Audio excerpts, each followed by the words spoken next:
주는 그리스도시요 살아계신 하나님의 아들이시나이다. 하나님 진심으로 감사드립니다. 지난 한 주간 우리 일본 동경에 도피상 소망교회 연토준고 목사님 중심으로 또 일본 47개 도연을 두고 본격적으로 하나님께서 준비하신 합당한 자 평안을 받을 자 옥토 같은 제자를 찾기 위해서 중요한 하나님의 말씀을 전달하고 성경의 복음, 성경의 전도, 성경의 끝을 전달하게 하시니 감사를 드립니다. 특별히 오늘도 주일 강단을 통해서 예수가 그리스도 되심이 밝히 증언되어지며 예수를 그리스도로 사실적으로 성경대로 믿고 누리며 증언할 수 있는 축복이 시작되도록 특별히 200개 나라와 2000개가 넘는 미전도 부족 국가마다 지금 죽어가고 있는 많은 영혼들, 애타게 기다리고 있는 그리스도의 제자들에게 성경의 복음이 증언되어질 수 있도록 저희들에게 은혜를 다하시며 이를 감당하고 섬길 수 있는 응답들이 예수 사랑교회와 마라나타 미션을 설치에 임할 수 있도록 이번에 세워진 주의 종들과 중직자들과 성도들과 우리 부대들을 마음껏 축복하시며 연결되는 많은 선교사님들에게 유 있는 응답과 증거가 넘치도록 인도하여 주옵소서. 감사드리며 승리하신 주 예수 그리스도 이름으로 기도드리옵나이다. 아멘. 네, 오늘 제목은 반석되신 그리스도입니다. 1절부터 한번 본문을 전체적으로 한번 보시고 이 내용에 대한 내용을 좀 나누도록 하겠습니다. 1절을 볼까요? 형제들아 너희가 알지 못하기를 내가 원치 아니하는, 이거는 정확하게 알기를 원한다 그 말이죠. 우리 조상들이 다 구름 아래 있고 바다 가운데로 지나며, 자, 구름 아래 있었다라는 말은 이스라엘 민족들이 출애굽한 이후에 낮에는 구름 기둥으로 밤에는 불기둥으로 인도했던 그 사실을 좀 확인시키고 계십니다. 구름기둥, 불기둥 자체가 하나님의 완벽한 인도, 또 하나님의 인재를 나타내는 굉장한 중요한 의미가 있고요. 2절을 보니까 모세에게 속하여 다 구름과 바다에서 세례를 받고 그랬습니다. 홍해를 건넌 모습을 보고 사실은 세례를 받고 죄 씻음을 받았던 모습이다. 그리고 여기서 모세는 장차 우리를 성령으로 세례를 주실 예수 그리스도의 그림자로 모세를 설명하고 있습니다. 그리고 3절에 보니까 다 같은 신령한 신구를 먹으며 광야 40년 동안에 사실은 하나님께서 광야에서 자기들 손으로 농사하지 않았던 땅의 소산이 아니라 하늘로부터 내려오는 만나, 결국은 신약에서는 예수 그리스도의 몸, 성찬식의 떡을 상징하는 영원한 생명의 말씀 그 자체를 먹으면서 40년을 지나게 만드셨다는 의미가 있습니다. 네 번째 보니까요. 다 같은 신령한 음료를 마셨으니 이는 저희를 따르는 신령한 반석으로부터 마셨으며 그 반석은 그리스도다. 자, 여기서 신령한 음료라는 것은 광야 당시에는 광야에는 물이 나지 않는데 놀랍게도 하나님은 반석을 깨서 계속 이 물을 먹을 수 있도록 40년 동안 물을 공급했다는 사실입니다. 근데 사실은 나중에 제가 설명합니다만 말이 되지 않아요. 약 60만 명이 움직였거든요. 여러분들 아무리 수도꼭지 물이 콸콸콸콸 나와도 60만 명을 먹이도록 하면 얼마나 줄이 길게 섰겠습니까? 근데 놀랍게도 반석을 깨뜨려서 솟아난 물은 얼마나 풍족했는지 60만 명이 갈급했던 그 목마름을 완전히 채울 수 있는 그런 물이 흘러나왔어요. 놀랍지 않습니까? 40년 동안 옷도 헤어지지 아니하고 신발도 헤어지지 아니하고 농사도 안 짓고 60만 명이 40년 동안에 하늘로부터 내려오는 만나를 먹고 밤에는 너무 추울까봐 불기둥으로 낮에는 너무 더울까봐 구름기둥으로 완벽한 인도 속에 있었습니다. 이스라엘은. 그런데 충격적인 것은 이스라엘은 모두 다 불신앙하고 있었습니다. 여기서 말하는 신령한 음료라는 말은 결국은 후에 신약에 나오는 예수 그리스도의 십자가의 보혈 또 성찬식의 포도주를 의미합니다. 결국 예수님의 살과 피를 마시지 아니하면 나와 관계가 없다. 결국은 이제 우리는 이 물과 이 떡과 포도주를 마시는 것처럼 예수님의 몸과 피를 기념하는 하나님의 말씀 자체를 우리가 먹고 마시는 것에 대한 굉장한 상징을 나타냅니다. 그런데 여기서 이제 좀 아이러니컬한 말이 하나 있습니다. 저희를 따르는 신령한 반석으로부터 이렇게 됐습니다. 조금 이따가 설명합니다만 두 가지 설이 있습니다. 실제로 반석 바위가 40년 동안에 이스라엘 민족이 움직이는데 따라다녔다라고 보는 사람이 있습니다. 유대인들은 그렇게 믿었습니다. 바위 덩어리가 바퀴가 달린 것도 아닌데 이스라엘을 움직일 때 이렇게 따라다녔다. 그런 반석을 계속 깨뜨리면서 물을 먹게 만들었다. 굉장하게 희한하게 표현이 되고, 또 반대로는 그것은 영적인 의미로 어디서든지 반석으로 말미암아 물을 공급받았다는 의미로 사용된 거 아닌가, 이렇게 보는 두 가지가 좀 있는데, 조금 이따가 그 부분에 영적인 의미를 우리 같이 좀 나눠보겠습니다. 근데 재미난 건 5절입니다. 그러나 저희 다수를 하나님이 기뻐하지 아니하신 거로 만나도 먹이고요, 또 고기가 없다 그러면 메추라기도 먹이고요, 옷도 신발도 해하지 않도록 완벽하게 인도를 받았지만 저희들 60만 명 전체를 하나님이 기뻐하지 않았다라고 말합니다. 심지어 6절에 그런 일은, 심지어 저희가 광야에서 멸망을 당했는데, 이건 여러분들 잘 아시다시피 민수기 13장 14장에 가나안 땅을 정탐했던 10명의 불신앙의 보고를 듣고 들어갈 수 없다라고 고백하니까 하나님이 너희가 가나안 땅을 정탐한 하루를 1년으로 계산해서 40년 동안 가나안 정복이 딜레이 됐습니다. 그 40년 자체가 광야에서 불신앙했던 모든 사람들을 광야에 묵게 만드는 시간이 40년이 필요합니다. 6절에 그런 일은 우리의 거울이 되어 우리로 하여금 저희가 악을 즐기하는 것 같이 즐기하는 자가 되지 않게 하려 합니다. 여기서 말하는 악, 하나님에 대한 대적, 하나님의 말씀을 믿지 않는 불신앙을 말하는 거고, 7절에 저희 중에 어떤 이들과 같이 너희는 우상 숭배하는 자가 되지 말라. 기록된 바 백성이 앉아서 먹고 마시며 일어나서 뛰는다는 것 같습니다. 여기서 말하는 우상 숭배 자체가 뭐냐면 먹고 사는 의식주를 의지하는 거예요. 결국은 광야에서 얼마나 많은 우상을 섬기고 하나님을 대적했는지 모릅니다. 8절에 저희 중에 어떤 이는 간음하다가 하루에 23,000명이 죽었습니다. 우리는 저희와 같이 간음하지 말자. 여기서 간음이라는 것은 영적인 간음이 포함되어 있죠. 특별히 금송아지를 만들어 놓고 이 금송아지가 우리를 애국에서 건져낸 여호와다. 그래서 막 축제를 즐기고 있을 때 모세가 내려와서 돌판을 깨면서 레위 지파가 일어나서 이 장막에서 저 장막까지 칼을 들고 다니며 모두 다 도륙해라 그랬어요. 다 죽여라 그랬어요. 육신적 간음도 포함되겠지만 영적인 간음에 대한 부분을 굉장히 경고하고 있습니다. 하나님보다 더 사랑하는 것은 우상 숭배다 그랬습니다. 하나님보다 내 생각과 마음에 더 가득 차 있고, 하나님보다도 예수가 교사한 그 복음보다도 내 마음의 평안과 기쁨이 더 넘치는 뭔가가 있다. 심지어 그게 남편이라 할지라도, 아내라 할지라도, 자식이라고 할지라도 그거는 영적인 간음이요, 영적인 우상 숭배라고 경고하고 있습니다.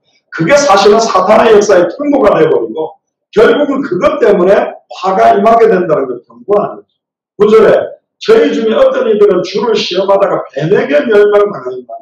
우리는 저와 같이 시험하지 말자. 불뱀에 물려가지고 죽어가는데 장대에 매달린 목뱀을 쳐다보는 자는 다 사는데, 충격적인 거는 쳐다보기만 하면 사는데 그것도 안 쳐다보고 어마어마하게 죽었습니다. 누구든지 주의 이름 부르기만 하면 구원받는데 안 부르고 어마어마하게 멸망당합니다. 인자가 장대에 매달린 목뱀처럼 들려야 되겠다. 십자가의 예수 그리스도의 보혈의 능력을 믿는 순간 끝나는데 그걸 믿지 않는 자, 결국은 그렇게 망하는 자들이 너무 많다고 이야기합니다. 심지어 10절에 저희 중에 어떤 이들이 원망하다가 멸망시키는 자에게 멸망당한다. 너희는 저희와 같이 원망하지 마라. 누구다 심지어 어찌하여 여호와가 우리를 애굽에서 건져내어 광야에서 죽게 하는고, 여호와와 모세를 원망했던 사람들이 이스라엘 민족. 그러면서 11절에 이렇게 말하죠. 저희에게 당한 이런 일이 거울이 되고 또한 말세를 만난 우리에게 경계로 기록을 했다. 광야에서 이렇게 완벽한 하나님의 인도와 축복 속에서도 불신앙하고 망한 모습을 보여주면서 지금 우리에게 경고로, 우리의 거울로 주시는 겁니다. 내 모습을 다시 한번 점검해보라. 그러면서 12절에 그런즉 선줄로 생각하는 자는 넘어질까 조심해라. 하나님은 사람이 감당할 시험밖에는 너에게 당한 것이 없나니 오직 하나님을 믿고사 너희가 감당치 못할 시험 당함을 허락지 아니하시고 시험 당할 즈음에 또한 피하기를 내사 너희로 능히 감당하게 만든다. 그런즉 내 사랑하는 자들아 우상 숭배하는 일을 피해라. 아니 내가 무슨 우상 숭배합니까? 아니요. 여기서 말하는 우상 숭배는 영적인 굉장한 의미들이 녹아있기 때문에 그 부분을 찾는 시간이 되길 주의를 축복합니다. 애국에서 구원받은 그 이스라엘 민족은 40년 동안에 완벽한 보호 가운데 살았습니다. 그것도 60만 명이다. 광야는 절대로 인간의 힘으로 살 수 없는 척박한 환경입니다. 그런데 하나님이 함께 했기 때문에 그들은 어떤 것도 문제되지 않았습니다. 어떤 악조건 속에서도 그들은 40년 동안 부족함 없이 완벽하게 누렸습니다. 첫 번째입니다. 그런데 이스라엘 백성은 문제가 생길 때마다 하나님 앞에서 불평하고 원망했습니다. 문제 나올 때마다 하나님 원망하고 하나님께 불평하고 하나님은 유월절 어린 양의 피를 바르고 출애굽함으로 말미암아 이스라엘 백성에게 유월절 어린 양의 피면 사탄과 같은 바로 왕의 손에서 해방받을 수 있음을 믿음을 주기 위해서 건져냈고 가나안을 정복하는 믿음까지 주기 위해서 홍해 사건을 허락했습니다. 여러분들 홍해를 미리 하나님께서 홍해를 갈라놓으셨다면 아무도 불신을 하거나 하나님을 원망할 자는 없습니다. 그런데 하나님의 방법은 미리 열어놓지 않으셨어요. 굉장한 어려운 상황 현실에다가 우리를 몰아놓고 너희들이 믿음을 선택하느냐 불신앙을 선택하느냐 보고 계시는 겁니다. 네가 이런 상황에서도 나를 믿고 의지할 수 있냐? 이런 상황에서도 주는 그리스도시요 살아계신 하나님의 아들이시라고 고백할 수 있냐? 계속 하나님은 가나안을 정복할 수 있는 믿음을 장성한 분량에 도달할 때까지 계속적인 많은 시험을 우리에게 허락하시는 겁니다. 환난은 인내를, 인내는 연단은 소망을 이루어내게 하기 위해서 정금같이 나오는 순수한 믿음, 200개 나라와 2000개가 넘는 믿음도 부족 국가를 살릴 수밖에 없는 믿음으로 저와 여러분들을 성장시키기 위해서 더 어려운 상황과 현실을 만들 수도 있습니다. 그러나 그것이 우리에게 어마어마한 축복이 되고 유익이 되는 거죠. 출애굽기 14장 4절에도 보면 내가 바로의 마음을 강팍하게 한즉 그랬습니다. 바로의 마음을 강팍하게 만들고 있는 분도 하나님입니다. 그러니까 14장 10절에 이스라엘 자손이 심히 두려워하여 여호와께 부르짖고 모세에게 11절에 이렇게 말합니다. 애굽에 매장지가 없으므로 당신이 우리를 이끌어 이 광야에서 죽게 하느냐. 그러면서 바로 원망합니다. 그때 13절에 모세가 이런 고백을 하죠. 너희는 두려워하지 말고 가만히 서서 여호와께서 오늘날 너희를 위하여 행하시는 구원을 봐라. 너희가 오늘 본 애굽 사람은 또다시 영원히 보지 못하리라. 여호와께서 너희를 위하여 싸우시리니 너희는 가만히 있으시오. 할렐루야. 여호와께서 우리를 위하여 싸우신다고 합니다. 그런데 충격적인 건 그 홍해를 건너고 애굽의 모든 병사들이 홍해에 수장되는 것을 보고도 이스라엘 백성은 여전히 문제 올 때마다 하나님과 모세를 계속 원망합니다. 왜 이럴까요? 홍해 같은 거 갈라진 거 한 번 봤으면 잘 믿어야 되잖아요. 이게 인간입니다. 이게 저와 여러분들의 기질이고 우리의 연약한 상태를 지금 드러내고 이건 아이고 바보같이 그 이스라엘 민족들 불신앙 많이 했네. 왜 저렇게 불신앙할까? 그렇게 말하면 지금 우리가 똑같은 모습이라고 말하고 있습니다. 출애굽기 16장 1절에 36절에 보니까 먹을 식량이 없다고 원망불평하는 백성이에요. 여러분들 60만 명이 하루에 먹는 양이 얼마나 많겠습니까? 또 한 번 생각해 보세요. 그 60만 명이 그래도 하루에 한 번씩 볼일을 볼 건데 큰 볼일, 작은 볼일을 그 광야에서 보면 어마어마하게 완전 충격적이지 않겠습니까? 옛날 저희들 군대 생활할 때 겨울에 저희들은 스키 훈련을 갔는데 이렇게 막 화장실이 없잖아요. 산에. 그래 구덩이를 크게 사거나 나무만 쩍쩍쩍쩍 대놓고 그냥 옆에 아무것도 없어요. 다 터진 옆에 쭉 앉아서 볼일을 보는데 그래도 막 그게 볼일 보자마자 추우니까 다 얼어버려요. 그래 밤에 조심하라 그러는데 그게 탑이 돼갖고 높아졌는데 잠못 왔다가 찔린다고 막 농담도 하고 진짜 얼마나 썰렁한다니까 다 터진데 그냥 옆에 뜨거운 데가 여기서 부지직 저기서 부지직 황정인데 늘 지금 광야 그 어마어마한 곳에 먹고 볼일 보는 것만 해도 어마어마한 일인데 완벽하게 40년 동안 이들을 인도했단 말이 되지 않아요. 어떻게 인도를 했습니까? 불가능한 거죠. 심지어 옷이 떨어지지를 않았대요. 신발도. 그런 완벽한 인도 속에 있는데 끊임없는 불신앙입니다. 심지어 만나만 먹으니까 고기도 먹고 싶은데 애국에서는 고기도 먹었는데 그 원망불평하면 저 같으면 뺨을 한 대씩 때릴 건데 아니 하나님이요 날아가는 메추라기를 동풍이 불어서 앞에다가 수북하게 쌓여가 그냥 손으로 들어다가 막 구워가지고 먹으면서도 이렇게 했죠. 에이 찔기네. 애국게 더 맛있었는데 아마 그렇게 했을 거예요. 왜 이러지요? 왜 우리들의 모습이 이럴까요? 특히 광야에서는 무엇보다도 부족한 게 뭐냐? 물입니다. 이 물을 마시지 못하면 어렵죠. 저는 예전에 5일 동안 물을 안 먹고 금식을 해봤는데 나중에는 그냥 물만 먹고 싶더라고요. 그냥 물을 먹으면서 금식하면 라면도 떠오르고 치킨도 떠오르고 막 짜장면도 떠오르고 그러는데 물을 안 먹으면 그냥 오직 물만 먹고 싶어요. 너무 갈증이 나요. 광야에서 얼마나 힘들었겠습니까? 홍해의 기적을 보고 3일 뒤에 마라라는 지역이 있습니다. 마라라는 지역의 이름 자체가 쓰다 그런 말. 물을 먹으니까 물이 쓴 거요. 막 구역질에 나오고 마실 수가 없는 거예요.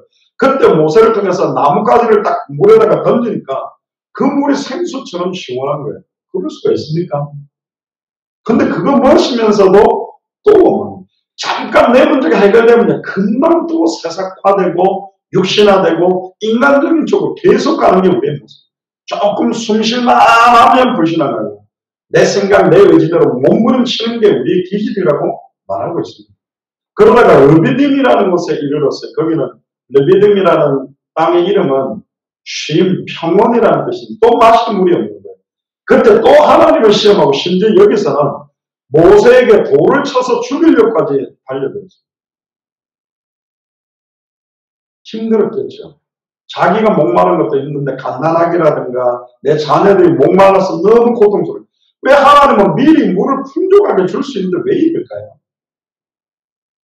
아니 그냥 오토매틱으로 딱 가는 곳마다 센터제가 말하기 전에 계속 풍족하게 물이 흘러나오게 만들지. 왜 계속 목마른 지경, 마실 물이 없을 지경까지 계속 기다리더라. 아마 물을 나름대로 옛날에 그런 가죽 주머니라든가 이런 데다 물을 놓고 갖고 있을 수도 있어요. 그런데 하나는 그 물까지 다 떨어질 때까지 꼭 기다립니다. 못됐죠. 정말. 아니, 미리 좀 물 좀 주고, 홍해도 미리 갈라놓지. 하나님은요, 철저하게 광야 40년 동안에 하나님이 들어가고 정복할 것이라고 약속했던 그 언약을 믿는 사람과 믿지 않는 자를 구분하고 참된 믿음과 불신앙을 선별시켜 나가겠습니다. 세밀한 부분에서부터 커다란 부분까지 오직 하나님의 언약을 믿는, 우리로 말하면 예수를 그리스도로 믿는 믿음을 세밀한 부분부터 200개 나라와 2000개가 넘는 미전도 부족 국가를 살릴 때까지의 완벽한 믿음으로 우리를 사실은 훈련시키고 계세요. 그래야 이를 감당할 수 있겠다. 그때도 반석을 쳐서 물을 내갑니다. 그 다음에는 신광야에 이릅니다. 신광야라는 곳에 이 신이라는 뜻은 가시, 잡목이라는 뜻인데 충격적인 것은 이 신광야는 40년 동안에 42번이나 성막을 쳤던 곳입니다. 그러니까 이 신광야는 거의 1년에 한 번씩은 와서 장막을 쳤던 곳이 신광야입니다.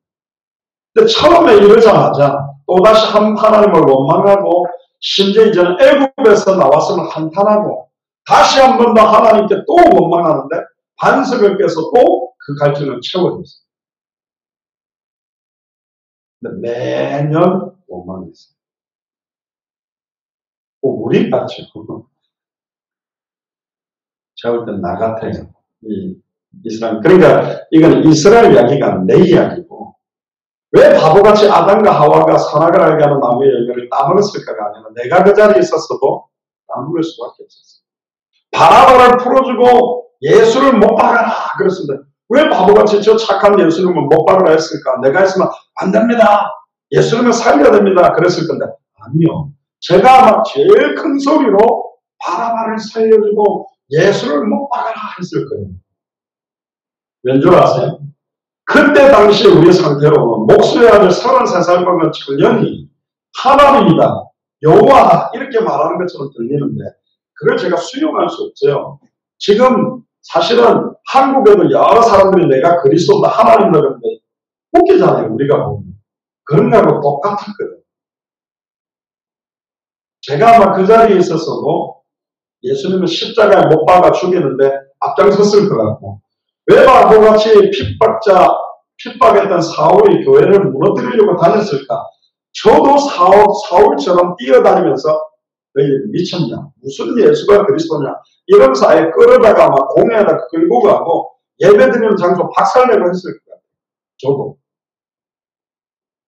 지금은 우리가 삼위일체라는 개념까지 전달되어져서 십자가의 죽음과 부활 이후로 복음을 받았기 때문에 믿어지지만 여호와 하나님은 유일하신 하나님이라는 딱 한 분밖에 아닌 하나님이라는데 예수가 그리스도다, 예수가 메시아다 되면 예수님이 하나님이라고 들리기 때문에 심지어 예수님이 여호와다, 아브라함보다 내가 먼저 있었다 뭐 이러니까 말도 안 되는 소리를 하는 걸로 들리는 거죠. 이스라엘 민족은 육신적인 문제, 어려운 상황, 환경 올 때마다 그것 때문에 죽을까봐 두려워.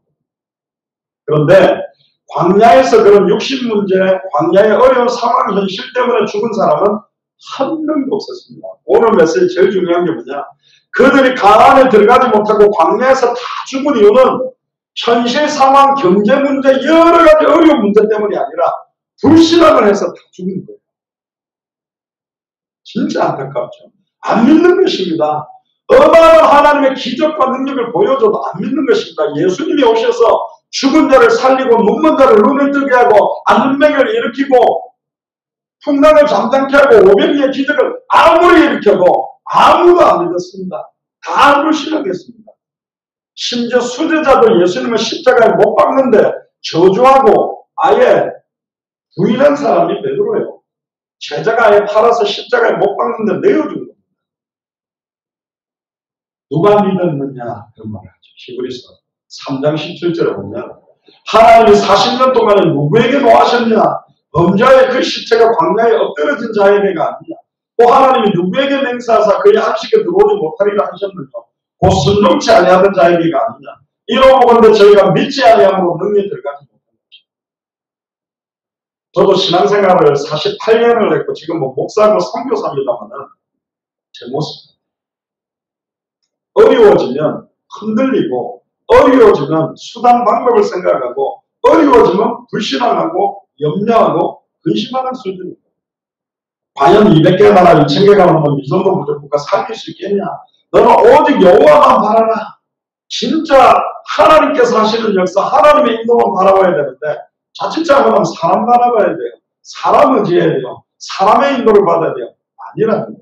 그렇게 해서는 200개 나라와 2000개가 넘는 이 정도 부족국가를 살릴 수 없는 거예요. 구속하신 주만 바라본다. 오직 여호와만 악망해라. 독수리가 날개치며 올라간 같은 삶을 주겠다. 여러분들은 사람 보지 마시고 지금 여러분들의 현실 상황 조건 보지 마시고 오늘 이 말씀을 가지고 우리에게 삶을 주시는 반석 되시는 그 그리스도를 바라보고 누리게 되기를 주의 이름으로 축복합니다. 불신앙이 가장 무서운 죄입니다. 출애굽할 때 약 60만 명이었던 인구가 가나안 들어갈 때 몇 명인 줄 아세요? 60만 조금 안 됐어요. 똑같은 숫자예요. 근데 틀렸어요. 원래 그 당시 출산율로 보면 40년 정도 지났으면 한 115만 명, 이 정도 한 2배는 늘어야 되는데 싹 다 죽은 거예요. 누가 죽은 거죠? 여호수아 갈렙 윗세대 20살 밑에 있는 아이들만 살리고 20살 위에 여호수아 갈렙 시대 때 불신앙한 사람은 한 사람도 빠짐없이 다 죽였고 거꾸로 돌려보면 20세 이하 아이들은 한 명도 광야에 죽지 않고 다 가나안이었습니다. 할렐루야. 하나님 그렇게 완벽하게 인도하십니다. 그렇게 세밀하게 역사를 이루고 가십니다. 두 번째입니다. 이스라엘 백성에게 마실 물을 공급했던 반석이었던 건지 확인을 조금 더 해봅니다. 시편에서는 하나님께서 반석을 쪼개서 바다 같은 풍족한 물을 허락하십니다. 그렇습니다. 그렇게 흘러나와야만 60만 명이 먹을 수 있는 겁니다. 바위를 쳐서 물이, 우리가 보통 보면 이렇게 물 없을 때 소방차가 이렇게 붉은 호스를 가지고 확 해가 물을 주는데 그 정도만 아마도 60만 명 먹이려면 부족합니다. 그렇게가 막 수도가 끊어지거나 가뭄 현장에 갖다 주는데도 부족하거든요. 60만 명이 먹을 정도면 그 물이 얼마나 풍성하게 나왔겠어요. 바다 같은 풍족한 물이 흘러갔대요. 그래서 광야의 강을 만들 수 있다. 할렐루야. 그게 하나님의 능력입니다. 반석을 쳐서 시내가 넘쳐 강같이 흘렀다. 우리 옛날에 내게 강 같은 평화하면 그런 강물같이 계속 생수가 흘러나가거든요. 그것만 봐도 야, 여러분들 바위가 깨져가 바위에서 물이 나올 수 있나요? 목사님 있잖아요. 안반수. 근데 그게 바위 자체에서 나오는 게 아니잖아요. 바위 쪽에 깔려있던 물이잖아. 바위 사이에, 안반수는 바위 사이에 있던 그런 물이지. 여기는 반석 돌에서 물이 나왔다니까요.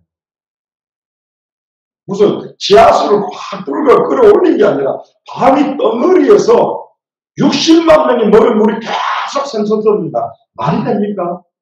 얼마나 장관이겠습니까? 얼마나 엄청나겠습니까? 그런데도 불신합니다. 특히 아까 읽었던 유대 전승에 따르면 이 반석이 이스라엘 백성을 40년 동안 따라다녔대요. 만약에 따라다녔다면 진짜 더 황당한 겁니다. 바위 덩어리가 바퀴도 달린 것도 아닌데 이스라엘 민족이 걸어가면 쑥쑥쑥쑥 따라왔대요. 그리고 계속 그 바위를 깨서 먹었대요. 왜 그러냐면 출애굽기 초기에는 르비딤에서 가나안 들어가기 전에 신광야에서 동일하게 반석을 쳐서 물을 주셨다. 여기는 동일한 반석이라고 되어 있어서 그렇다면 그 반석이 계속 왔다는 거 아니냐. 그래서 이렇게 표현을 합니다. 특히 바울도 오늘 읽었던 본문에도 이 반석이 이스라엘 백성을 따라다녔다고 증거합니다. 즉 늘 풍성한, 여기 따르는이라는 단어를 봅니다. 헬라어로 아콜루두세스라고 그러는데요. 계속 뒤를 따라왔다는 단어를 쓰고 있습니다. 말이 됩니까? 살아있는 것도 아니고 차에다가 물을 싣고 따라다니는 것도 희한할 건데 돌덩어리가 계속 14피트 정도의 바위 덩어리가 계속 따라왔다. 우리는 지금 생각할 수가 없죠. 근데 홍해를 가르고 모세가 지팡이를 가지고 뱀이 되게 만들고 나일강을 피로 만들고 어마어마한, 그러면 그거 가지고도 만약에 예를 들어 그런 바위가 따라왔다면 그거 보면 야 진짜 하늘을 보면 구름기둥 불기둥이 있지, 아침마다 만나 먹지, 매출하게 날아가다 뜯어 먹지, 바위가 다니지, 완벽하게 하나님이 자기들의 40년을 있을 수 없는 그 인생을 완벽하게 인도하잖아요. 저번에 제가 주중의 메시지 중에 그 이야기를 충격적인 거는 라합은 그걸 다 듣고 믿어요. 이 여리고성을 여호와께 주셨다는 걸 자기도 알고 있어요. 40년 동안 불신하겠지만 여리고성 안에 있는 사람들은 믿고 있었다는 거예요. 저 여호와가 참 하나님 아니시냐. 그 역사 속에 있는 사람들은 불신을 하는데 바깥에 있는 이방인족들은 그 하나님이 40년 동안에 물도 없고 농사도 할 수 없는 곳에 60만 명이 계속 순례를 하면서 먹고 사는 걸 보면서 도대체 저 60만 명을 먹이는 하나님이 누구냐? 물이 없는 저기 40년 동안 60만 명을 살도록 인도하고 있는 저분이 도대체 누구냐? 완전히 바깥에서 충격받았다. 그래서 여리고 성 안에 간담이 녹은 거예요. 저 여호와 하나님을 믿고 있는 사람이 이 성을 계속 돌고 있으니까 우리는 끝났구나. 간담이 막 녹아있는 사람들. 정작 그걸 먹고 있는 사람들은 불쌍을 하고 있었어요. 굉장히 충격적이지 않습니까? 그리고 이게 반석이라고 해당하는 헬라어로는 페트라스, 또 페트로스 두 가지를 쓰는데요. 페트라스라고 쓰는 것은 움직일 수 없이 고정된 바이고, 페트로스라는 말은 페트로스는 곧 움직일 수 있는 듯한 느낌으로 깔려있는데, 여기서 제일 중요한 것은 따라왔다라는 표현이 중요한 게 아니라 이스라엘 민족 전체를 풍족하게 완전히 먹였다라는 표현이 너무너무 중요합니다. 따라다녔냐 안 따랐냐 그거보다 더 중요한 것은 60만 명이 40년 동안에 단 한 번도 목말라서 죽지 않도록 완벽하고 풍족한 물을 공급했다. 지금 이게 중요한 부분이지. 그래서 이 생명의 물을 백성들에게 공급했던 이 반석의 실체가 바로 예수 그리스도라고 말합니다. 반석은 단순하게 물만 주는 것이 아니고요. 반석은 하나님의 백성을 인도하시는 전능한 목자입니다. 창세기 49장 24절에 보면 요셉의 팔이 도리어 건강하며 그의 팔에 힘이 있으니 야곱의 전능자의 손을 힘입습니다. 그로부터 이스라엘의 반석인 목자가 나옵니다. 이스라엘의 반석인 목자가 바로 예수 그리스도고 신명기 32장에 보면 여호와께서 그로 땅의 높은 곳을 타고 다니게 하시며 밭의 소산을 먹게 하시며 반석에서 꿀을 굳은 반석에서 기름을 빨게 하셨다.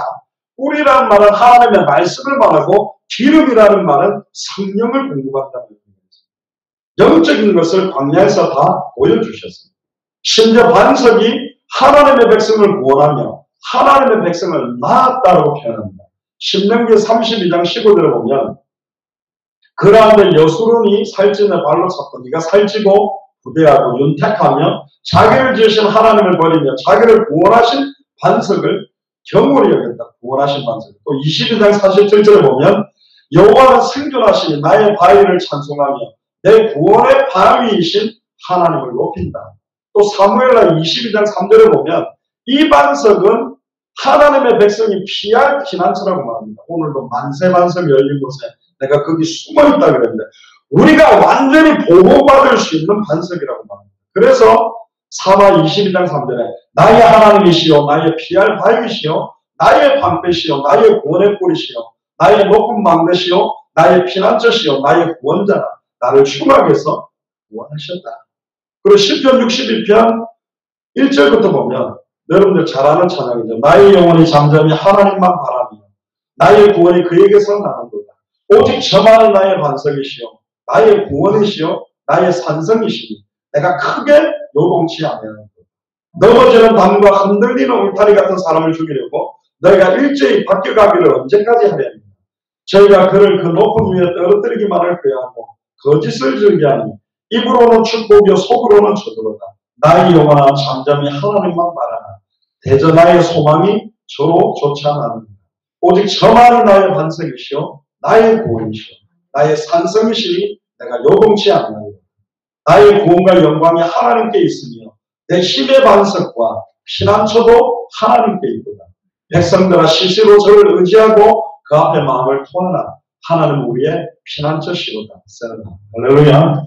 우리의 힘의 근원임을 계속 찬양하게 만듭니다. 또 이사야 26장 4절에 보면 이 반석은 영원한 반석이라고 합니다. 너희는 여호와를 영원히 의뢰하라. 주 여호와는 영원한 반석이시니라.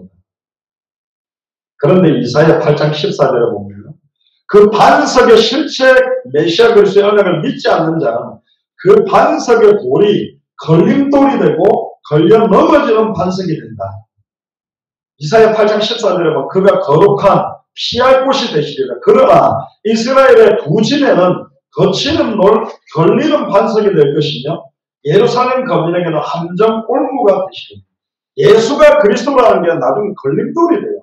당대 세계복음이라는 것이 걸려 넘어지는 언약이 된 겁니다. 진짜로 예수를 그리스도로 알고 예수를 그리스도로 믿고 순종하는 자에게는 이게 만세반석이요 우리가 피할 피난처요 요새요 산성이 되지만 정확한 예수가 그리스도는 복음이 계시되지 않은 사람에게는 이게 올무가 되고 덫이 되고 부담이 되고 눌림이 될 수밖에 없어요. 왜? 말이 안 되거든요. 세 번째입니다.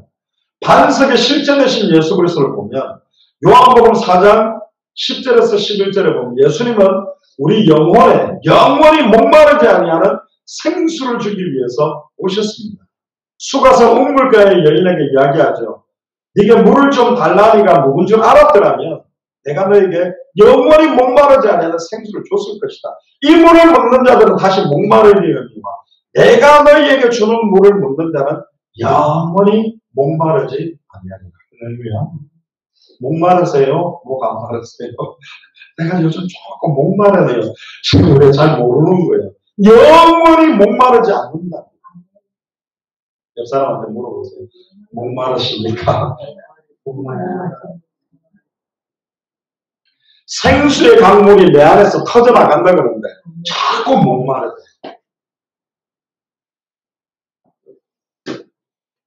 저 금정구 교회에 지금 예배 참여하고 있을 건데 정상 전도사님 둘째 아들 요섭이가 어릴 때 먹는 걸 되게 좋아해요. 웃긴 이야기 하는 거예요. 뭘 맛있는 걸 이렇게 비벼가 막 먹는데 막 물들어요. 이거 왜 밥 먹으면서 먹냐면 밥이 자꾸 없어져 이러면서 먹으면서 밥이 자꾸 줄어들어 이러면서 울었대요.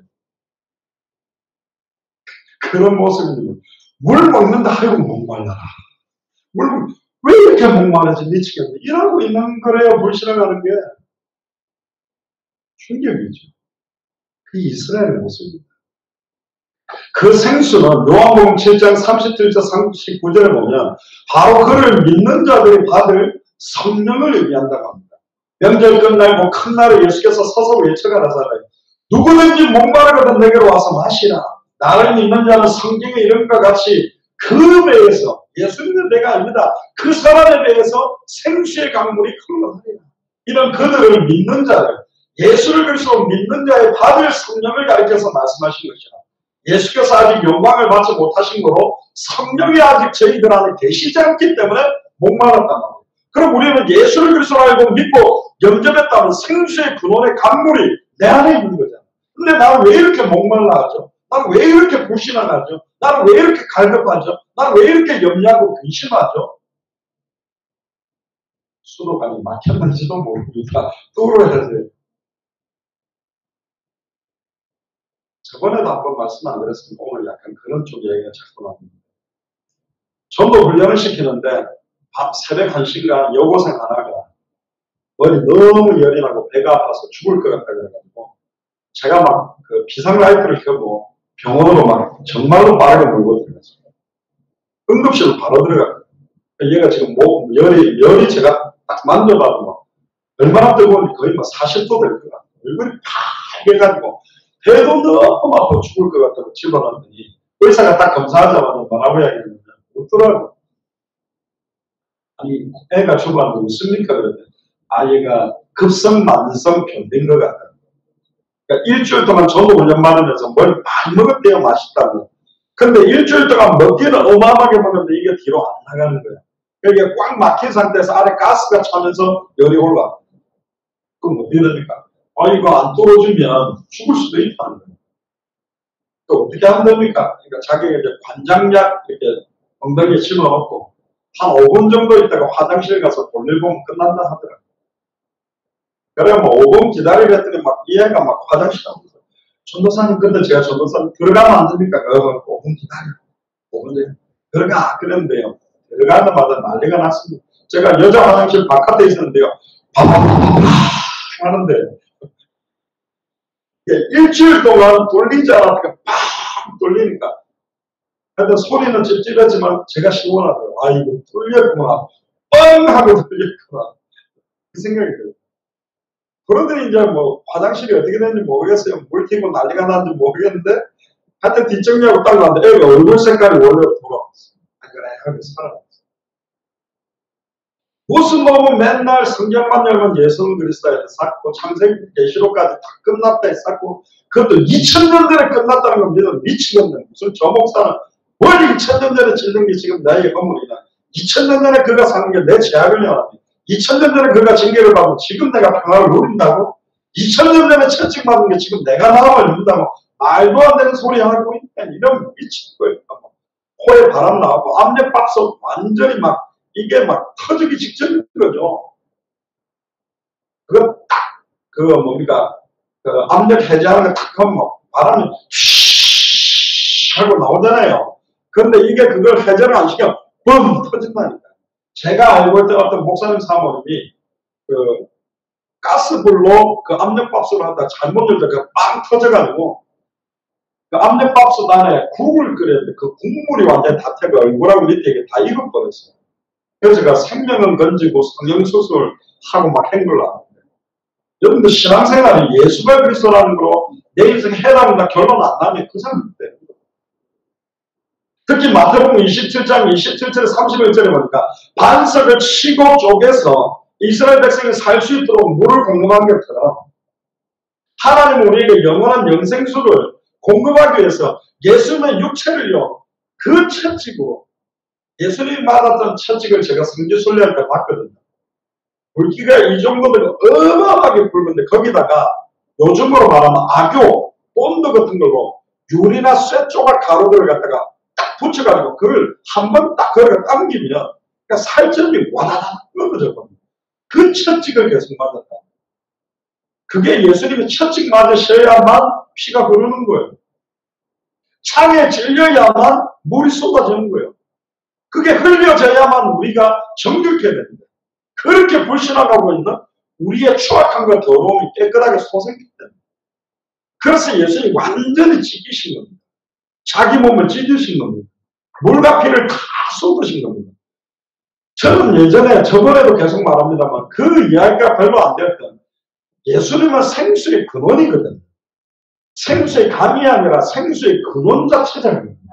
근데 예수님이 나무에 달려서 다 이뤘다는 말도 귀하지만 내가 목마르다. 예수님은 목마를 수가 없어요. 목마르다. 인류의 모든 추악함과 더러움을 정결케 할 만큼의 물과 피를 다 쏟아주죠. 온몸의 물과 피를 완전히 쏟아주셨어요.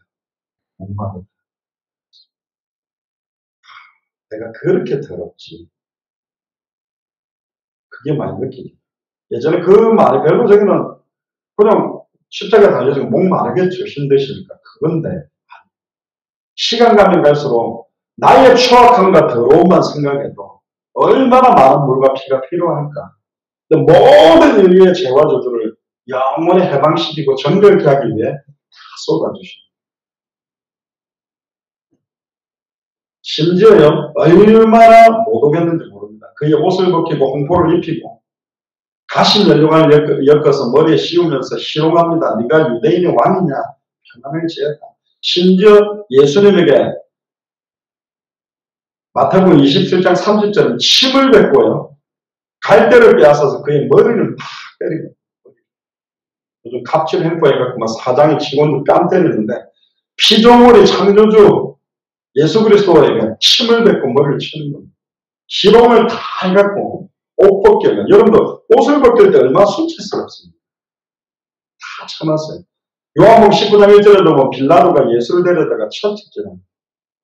왜 참으신 줄 아십니까? 왜 참참히 계신 줄 알아요? 내 같으면 참다 열보다 이것을 그냥 나를 살리려고. 우리를 완전히 해방시키기 위해 하나님 만나는 길이 곧 열릴 거고 죄와 저주에서 영원히 해방될 길이 열릴 거고 사탄의 권세를 깨뜨리고 승리할 길이 열리기 때문에 도살장에 끌려가는 어린 양과 같이 참참하게 끌려가서 죽기까지 복종하셨습니다. 우리를 살립니다. 요한복음 19장 34절에 보면 생수의 근원되는 예수님께서 우리에게 영생수를 공급하기 위하여 십자가에서 죽으시고 창에 찔림으로 모든 피와 물을 쏟으셨습니다. 제가 예전에 예수님 영화 만든 것 중에 그 로마 군병이 좌우편에 있는 강도들은 망치 갖고 다리뼈를 꺾었는데 예수님은 뼈가 꺾이지 않으라는 예언대로 갑자기 창을 빨리고는 탁 찌릅니다. 그때 굉장히 상징적인 영상 하나가 있었습니다. 뭔지 아세요? 탁 찔렀는데요. 옆구리에 그 십자가 위에 있는 예수님 옆구리를 꽉 찔렀는데 그 옆구리에 찔린 거기서 물과 피가 이 군병을 확 얼굴을 덮쳤거든요. 그러니까 기분 나빠가 딱 닿는 모습이 있습니다. 아마 그 군병은 회개했을 수도 있습니다. 재미난 건 우리나라에도 토마스 선교사의 목을 치고 선교사들의 목을 쳤던 사람들이 회개하고 돌아와서 장로가 되고 목회자가 되고 그 자녀들이 한국교회가 세워진 데 귀하게 일조한 게 있거든요. 그 물과 피가 그의 얼굴에 쏟아졌을 때 이 사람의 얼굴이 굉장히 의미있게 클로저를 했거든요. 하나님은 사실 저와 여러분들을 살리기 위해서 어마어마한 계획을 이루십니다. 결론입니다. 이 모든 것이 우리의 죄를 담당하고 단번에 영원히 하나님을 만나고 죄와 죄에서 해방되는 예수님이 진짜로 나의 그리스도라는 사실을 믿을 때 내 안에서부터 영원히 목마르지 않은 생수의 강물이 흘러나와서 성소 문지방에 흘러나온 물이 발목을, 무릎을, 허리를 아예 흘러들어가서 헤엄치지 못할 큰 강물이 흘러들어가듯이 원래는 이 강물이 교회의 강단이라고 대부분 설명만 합니다만 아니요. 고린도전서 3장 16절에 너희가 하나님의 성전이거든. 할렐루야. 여러분들이 거하는 곳, 여러분들이 계시는 집뿐만 아니라 여러분들이 계시는 직장마다 영원히 목마르지 않는 생수의 강물이 흘러나가는 겁니다. 왜? 반석 되시는 그리스도가 지금 내 안에 영원히 함께 계시기 때문에 그렇습니다. 그래서 성경을 기록한 목적이 예수께서 하나님의 아들 그리스도이심을 믿게 하려 또 너희로 믿고 그 이름을 힘입어 생명을 얻도록 결국은 예수가 그리스도라는 이 믿음을 고백한 그 신앙 발판 그 반석 위에 세워진 것이 교회가 됩니다. 예수를 그리스도로 믿는 신앙 고백 위에 세워진 교회는 절대로 무너지지 않습니다. 그래서 마이크를 눌러주셔서 빨간색이 되게 해주시면 됩니다. 목사님. 교회와 성도가 반항하고 무너지는 이유가 뭐냐? 반석이 아닌 모래 위에 집을 지었기 때문에. 그러니까 반석 위에 소절이 안 됩니까? 부산에서요? 마이크를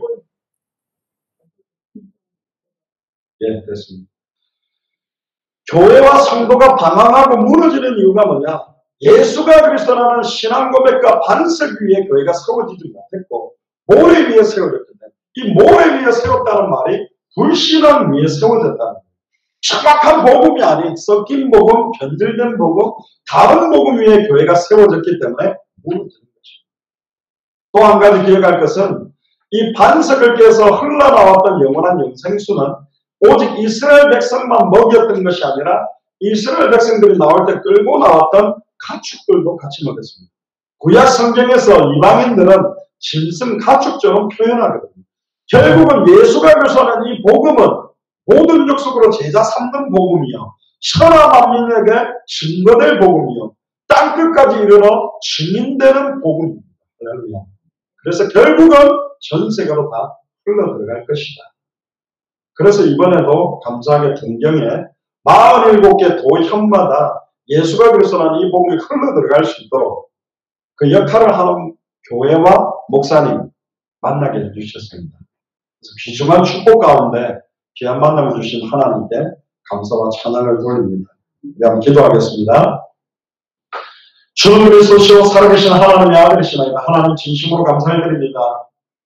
반석 되신 그리스도라는 말씀을 저희들에게 주셔서 광야 40년 동안 단 한 사람도 물을 못 먹거나 굶어서 죽거나 더워서 죽거나 어려운 상황 현실 때문에 죽은 자는 단 한 사람도 없었고 하나님의 능력과 언약의 말씀을 믿지 않는 불신앙 때문에 모든 사람들이 죽었던 것을 확인하면서 하나님 우리의 가나안 땅 200개 나라와 2000개가 넘는 미존도 부족국가마다 예수가 그리스도는 성경의 복음을 전하며 예수님의 전도와 사도행전의 전도 그대로를 전달하며 다시 오실 그리스도를 바라보며 뛰는 이 발걸음 속에 절대로 불신앙하지 아니하고 살아도 주를 위해서만 살고 죽어도 주를 위해서만 죽을 수 있는 우리의 남은 인생이 되어 수 있도록 마음껏 축복하여 주옵소서.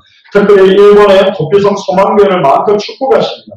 엔도 중국 목사님을 중심으로 모든 교회 가족들이 앞으로 47개 도현마다 하나님이 창세전의 영생을 예비해 놓으신 합당한 자 평안을 받을 자 옥토와 같은 자들을 만나게 하셔서 함께 동력함으로 일본이 살아납니다. 그 증거를 가지고 200개 나라와 2000개가 넘는 미존도 부족국가 앞에 증인으로 설 수 있도록 마음껏 축복하여 주옵소서.